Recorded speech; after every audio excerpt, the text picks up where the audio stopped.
আবু সাঈদের হত্যা মামলা যদি আমরা ন্যায় বিচার পাই তাহলে প্রতিষ্ঠিত হবে এই বাংলার মাটিতে ন্যায় বিচার, আমরা মনে করি এবং দেশের সকল মানুষই মনে করে এটা। আজকে আমরা যে বিচার পেয়েছি মোটামুটি আলহামদুলিল্লাহ, কিন্তু পুলিশের যারা রংপুরে ঊর্ধ্বতম কর্মকর্তা তাদের সাজা কম হয়েছে এটা আমাদের মনে হয়। এবং ছাত্রলীগ সভাপতি যে পমেল বড়ুয়া ছিল, কিন্তু তার ফাঁসি হওয়া দরকার ছিল। আমাদের পরিবারের পক্ষ থেকে তার ফাঁসির দাবি। তাই আক্রমণক আকারে আবু সাঈদকে অনেক মারপিট করছে এবং অনেক অনেক ধমক দিছে এবং পিটাইছে। আসলে তার বিচারটা আমাদের সঠিক মনে হলো না। আমাদের আমাদের পরিবারের পক্ষ থেকে পরিবারের বিচারে অসন্তুষ্ট আমরা।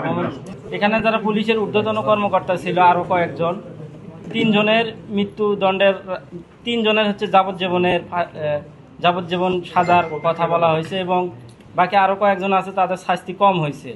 এবং আমরা এখনো এই মামলার রায়টা অতটা পর্যবেক্ষণ করতে পারি নাই, পর্যালোচনা আমরা ভালোভাবে বুঝে তারপরে স্যারদের সাথে পরামর্শ করে এই সামনে আবার এটা মামলার আপিল করার ব্যাপারে আমরা আগে নিজেরা বুঝি, তারপরে এটা আমরা করব।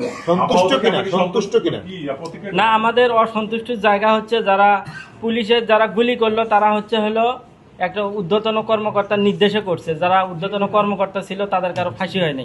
এই ক্ষেত্রে আমাদের অসন্তুষ্টি আছে। আমরা অবশ্যই আমরা এটা আপিল করব। এটা আপনার নাম কি? আবুল হোসেন? আবু হোসেন আমার নাম।